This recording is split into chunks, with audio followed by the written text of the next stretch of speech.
Hey film fans! Welcome to Cine Pro, your ultimate hub for all movie recaps. From heartwarming classics to the latest blockbusters, Japan was just emerging from World War II and was still recovering from the war's damage when a new enemy named Godzilla emerged from the ocean's depths, threatening the lives of the Japanese people. So, what will happen next? This is a summary of the movie Godzilla Minus One, 2023. The movie begins in 1945 as World War II was nearing its end. A Japanese pilot named Shiki was on a mission to destroy an American military ship, but he was afraid to engage in battle, so he changed course and landed on an island called Odo. The island had engineers specializing in repairing Japanese planes who inspected Shiki's plane and found it intact with enough fuel. Tachibana, the chief engineer, approached Shiki and asked why he landed on the island if his plane was fine. Shiki avoided answering, not admitting his fear, and walked away to sit alone by the sea.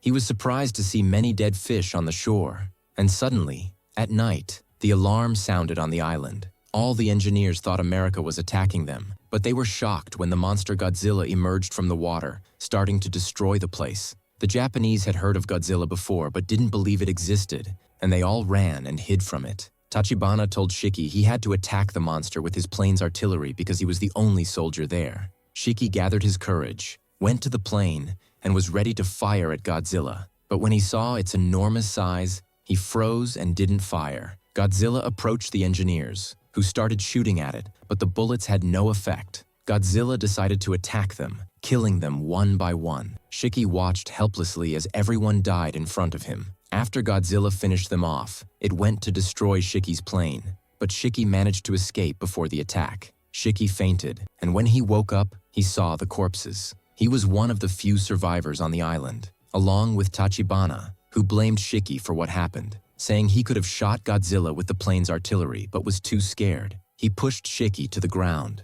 A few days later, a large ship arrived and returned all the Japanese at sea to Japan. When Shiki returned, he found his city completely destroyed and discovered that his family and friends had all died because of the war. Now he had to live alone. The next day, he met a woman he knew named Noriko, who told him she had adopted a child because her family died in the war. Noriko was financially struggling and couldn't afford to take care of the child, so Shiki offered to help her and raise the child with her. Noriko agreed, and they decided to name the girl Akiko. Since Shiki now had two people to support, he decided to look for a job to provide for his new family. After searching for many days, he finally found a job removing war mines from the water, a dangerous job. When Noriko learned he wanted to take this job, she refused and got angry, fearing for his life. But Shiki told her he had no other choice, and it was the only available job to ensure Akiko's survival. Shiki went to his first day of work and met a person named Noda, who was responsible for developing Japanese weapons during the war. Noda told Shiki there were over 60,000 mines along the Japanese coast, all with magnets that needed to be removed quickly, because if an iron ship passed over any of them, it would explode immediately. Therefore, they would use a wooden ship. Shiki met the ship's leaders, Iketsu and Mizu, and they all set sail. They began teaching Shiki how to remove the mines and bring them to the water's surface to be exploded later. Shiki used the skills he learned during the war to shoot and explode the mines. After several months, Shiki's team successfully removed hundreds of mines from the water, and the entire team survived. Shiki was able to support his new family with love and care, and together they raised Akiko, compensating for her lost parents. Thanks to Shiki's work, they were able to build a new house for themselves. Shiki invited his work friends for dinner to celebrate his new home. When Akiko grew a little older, Noriko decided to work to help with household expenses, as Shiki was not obligated to support her extensively. Despite loving Shiki, she wanted to work, live her life, and become an independent woman, allowing Shiki to marry and build his real family. She told Shiki that their neighbor, Seiko, would take care of Akiko while she was at work. Shiki wasn't happy with her decisions because he was used to her being at home, but he decided to let her be. On the last day of removing mines from the sea, Shiki and his team saw a massive destroyed ship. They were surprised that such a large ship was destroyed and wondered what monster could have done it. At that moment, Shiki remembered Godzilla's attack on Odo Island and said Godzilla had returned.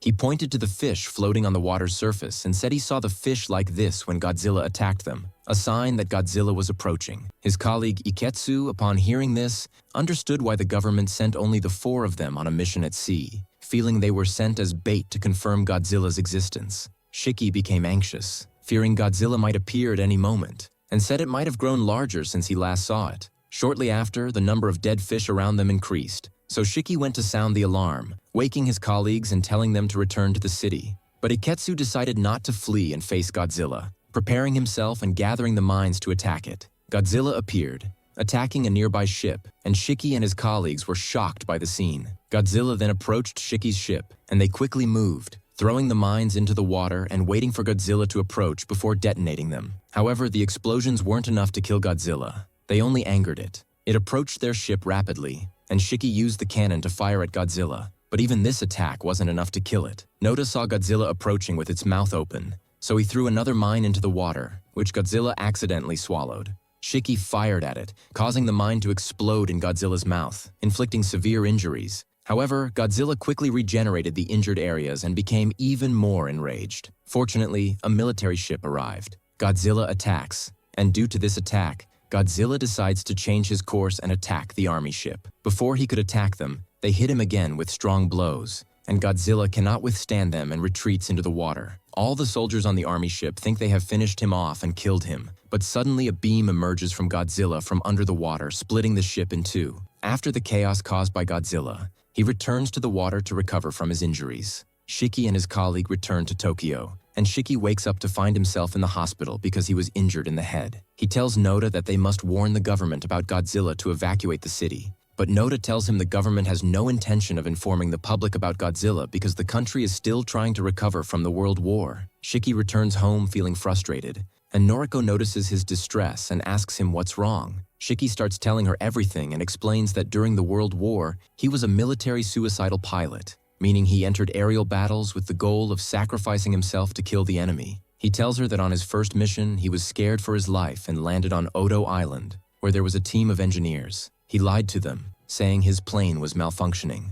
That night, a giant monster arrived on the island, and he had the chance to kill it with artillery. But he was also scared and retreated. Because of him, all the engineers died, and Godzilla appeared again, but he still couldn't kill it. Because of all this, he feels he doesn't deserve to live. Noriko comforts him, telling him that those who survive the war are meant to live, and she tries to console him. We return to the sea, where the Japanese soldiers are trying to get rid of Godzilla before he reaches the shores of Tokyo because, according to reports, Godzilla is moving towards Tokyo. The army places bombs in the water, but when they explode, they don't affect him. The army reports that the bombs didn't affect him, and he continues on his path. The government had no other solution but to sound the alarm throughout Tokyo, meaning they were evacuating the city. The first area to be evacuated was where Shiki lived, and we see people fleeing because Godzilla had arrived. Noriko was on the train and saw the monster Godzilla approaching. Godzilla grabs the train with his mouth and lifts it up, and Noriko struggles to stay alive, eventually falling into the water while Godzilla was furious and attacking the city. There were journalists and reporters on a building's roof to capture scenes of Godzilla destroying buildings, but they perished in the wreckage. After surviving, Noriko walks down the street to find a safe place but is hit by the crowd and falls to the ground. Noriko was about to surrender to her fate, but Shiki appears, saves her, and they escape. Afterward, army tanks appear and start firing at Godzilla. Godzilla quickly decides to destroy these tanks before they hit him. He uses his strongest weapon, the beam, charges his body, and fires the beam at them, destroying everything around him. Noriko sees a cloud of debris coming towards them, pushes Shiki to a safe area and perishes, swept away by the strong winds. After the debris cloud clears, Shiki emerges, believing Noriko has died, feeling very upset and angry. Godzilla had destroyed half the city and killed approximately 30,000 people. Godzilla decides to return to the ocean because he has exhausted a lot of energy. Shiki is in shock over Noriko's death, and his neighbor Seiko tries to comfort Akiko because she was crying and missing her mother. Noda visits Shiki and tells him about a certain strategy he's studying to defeat Godzilla. Noda suggests Shiki participate in executing the plan, and Shiki agrees. We then learn that the Japanese government at the time didn't have enough officers, so retired naval officers returned to execute Noda's plan. Noda says Godzilla cannot be harmed by conventional weapons because he can quickly regenerate his injured body cells. Therefore, they thought of a different strategy to eliminate him. Noda was explaining his plan using a floating wooden model in the water shaped like Godzilla. He tells them that this wood naturally floats on the water's surface, but if we add Freon gas, it will create a layer of bubbles around the wood, causing it to sink to the water's bottom. This is our plan to drown Godzilla, but first, we need to trap him and surround him with hoses to pump Freon gas around him. We need to lure him to a specific area in the sea with a deep seabed, and the suitable area would be the Sagami Trench. In this way, we will defeat Godzilla with the power of the ocean. Someone asks, saying Godzilla is a marine creature and might withstand this, but Noda tells him no creature can withstand the water pressure Godzilla will be subjected to, and this immense pressure will crush and kill Godzilla. Shiki stands up and asks him if he's sure this strategy will kill Godzilla. Noda tells him he cannot guarantee that because Godzilla is very mysterious to them, making it difficult to predict. Shiki doesn't like the response and was about to leave, but Noda stops him and tells him to listen to his plan until the end. Shiki sits down, and Noda continues explaining his plan, saying 2 ships will approach Godzilla and wrap cables around him. These cables will be connected to Freon gas. When Godzilla is trapped by the cables, the gas will spread, and Godzilla will sink to the ocean floor. If this plan fails and Godzilla doesn't die, there's an alternative plan. They have prepared a buoy to lift Godzilla from the ocean floor, and at that time, Godzilla might not withstand the pressure relief and die. Noda concludes by saying there is no guarantee that this plan might kill Godzilla, but it's the best chance they have to save Japan. They cannot rely on America or any other country in the world. They must rely on themselves because the threat is directed at them. However, a large number of attendees, after hearing the plan, decide to withdraw and not participate in the plan, saying they have sacrificed a lot for the homeland. Now they prefer to dedicate the rest of their lives to their families. At night, Shiki, Noda, and their colleagues were having dinner, and Iketsu asks Noda how they will lure Godzilla to the Sagami Trench. Noda tells him they will use large speakers and play recorded sounds of Godzilla to lure Godzilla to the Sagami Trench. Noda tells him they will use large speakers and play recorded sounds of Godzilla. When Godzilla hears these sounds, he will think it's the sound of a rival monster and wants to fight it. At that time, Godzilla will move towards the sound, and they will lure him to the Sagami Trench. However, Shiki had a better plan to lure Godzilla and says he will ride a fighter plane and fire at Godzilla. Godzilla will get angry and chase him, and he will lure him into the trap. Shiki was saying this knowing that there was a great danger to him. Iketsu understands that Shiki wants to carry out this mission to avenge Noriko's death. He tells Shiki that he should have married her from the moment they decided to live together because it was clear that Noriko loved him. Shiki replies that he also loved her, but couldn't propose because when he abandoned his mission in the war and landed the plane on the island, he felt dishonorable and couldn't attach anyone to him. The next day, Noda prepared a high-class, very fast Japanese warplane for Shiki, designed to destroy bombs. However, it had been parked for a long time and needed maintenance from an aircraft engineer. Shiki says he knows the right person and goes looking for engineer Tachibana. He manages to find him and learn his address, but Tachibana initially refuses to help because he retired after the incident on the island. However, when he learns that Shiki is willing to sacrifice his life to kill Godzilla, he agrees to help. Noda then presents a chart of Godzilla's movements, predicting his next moves. He says that if everything goes right, Godzilla will reach the Sagami Trench at 11 a.m. the next day, meaning the soldiers involved in the operation must be in their positions by 8 a.m. Noda asks the soldiers to spend the night with their families, as no one knows if they will come out of this mission alive. Despite the mission's danger, Noda was unwilling to lose any soldier in this battle, and promised them he wouldn't risk their lives more than agreed. After the meeting,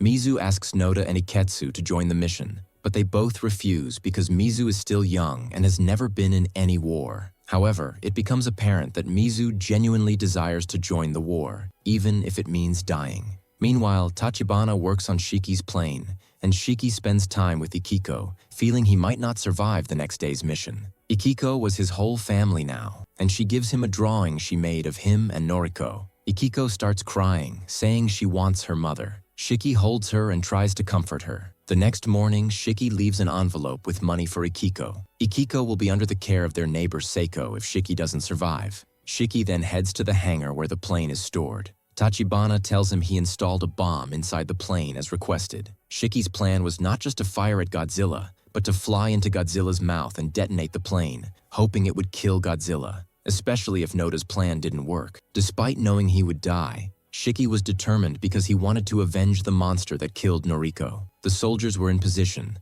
waiting for Godzilla to appear to start the mission. They planned to use underwater speakers to emit the same sound as Godzilla and move the speakers with a giant ship to lure Godzilla to the trench. Suddenly, Noda and his colleagues saw the ship fly into the air and crash far away, with Godzilla approaching them at high speed. Shiki began to take off in the plane, placing Noriko's picture on the control panel to look at her and gather courage for the mission. Meanwhile, Seiko receives a letter addressed to Shiki. Godzilla was emerging from the water and heading to Tokyo, but Shiki appeared and started firing at him. Shiki managed to lure Godzilla into the water, and when Noda saw Godzilla heading towards the bait, he instructed the naval general to inform all ships to take their positions. Godzilla, angered by Shiki's attack, released his beam at the plane, but fortunately, the shot missed Shiki's plane. Some soldiers considered withdrawing from the mission, knowing that if their ship was hit by such a beam, they would all die. However, Noda knew that after using his beam, Godzilla needed time to recover his energy, so he seized the opportunity to start the mission. The general ordered the two ships equipped with freon gas to move towards Godzilla and use steel cables to wrap around him. At the same time, Shiki tried to distract Godzilla so he wouldn't notice the ships approaching. The ships managed to wrap the cables around Godzilla's body, and he was about to release his beam again, but Noda ordered the release of freon gas. The bubbles from the gas dragged Godzilla down, and within seconds, he sank to a depth of 1,500 meters. Despite the water pressure, Godzilla's head remained intact, and he was still alive as the soldiers noticed the cables being pulled. Noda decided to use the backup plan and activate the buoy to make Godzilla float back to the surface. The buoy emerged from the freon gas pipes, and the rapid pressure relief severely affected Godzilla, causing serious injuries. However, he bit through the cables and got rid of the buoy before reaching the water's surface, meaning Godzilla was still alive. The general ordered the ships to use winches to pull Godzilla up as fast as possible. They executed the order, but one of the ships began to collapse, unable to pull something as massive as Godzilla. The soldiers stood helplessly, not knowing what to do. At that moment, Mizu, who had been prevented from joining the mission, appeared with a large fleet of ships. All the soldiers who had previously decided to withdraw from the mission returned, regretting their decision to abandon it, and came to correct their mistake. The entire fleet helped the two ships pull Godzilla out of the water, and Godzilla was indeed extracted. However, everyone was disheartened when they saw him, as despite his injuries, he was still alive. Noda's two plans had failed, and the soldiers now had to flee quickly to survive before Godzilla recovered and killed them. Godzilla was about to release his beam on them all, and everyone accepted defeat, knowing it was impossible to survive this attack. But at that moment, Shiki appeared from behind the clouds in his plane, heading towards Godzilla to execute his plan. Just seconds before reaching Godzilla's mouth, he pulled a certain lever, and then the plane exploded in Godzilla's mouth, causing Godzilla's head to explode. Everyone watched as Godzilla died. All the soldiers finally feel relieved and victorious, considering it a miracle that they are still alive. But Akitsu was upset because he lost Shiki. However, Noda looks up at the sky and sees Shiki, realizing that he managed to save himself by grabbing a chair from the plane before it exploded. The credit for this goes to Tachibana because he installed the chair in the plane that way. Tachibana was listening to the news on the radio and was very happy when he found out that Shiki survived and pulled his chair at the right time. It turns out Tachibana had told Shiki about this, saying he equipped the plane with that chair especially for him. We see Godzilla standing still after dying because he didn't manage to release his radiation. Godzilla's case is over, completely destroyed by the heat of the radiation inside his body. After the victory achieved by the soldiers, they salute each other. When they return to the port, they are welcomed like heroes. Shiki finally feels he did something for his country after feeling ashamed of what he did at the beginning of the film, and the feeling of dishonor no longer torments him. Seiko emerges from the crowd with Akiko and hands Shiki the letter she received. When Shiki reads the letter, he learns that Noriko is still alive and in the hospital, so he immediately rushes there. When he sees her, he starts crying and hugs her, unable to believe it. Meanwhile, at the bottom of the ocean, we see Godzilla's remains starting to regenerate, meaning Godzilla turns out to still be alive. And with that, we have reached the end of the episode. If you liked the video, subscribe to the channel and activate the notification button so you never miss an updates. See you in the next video.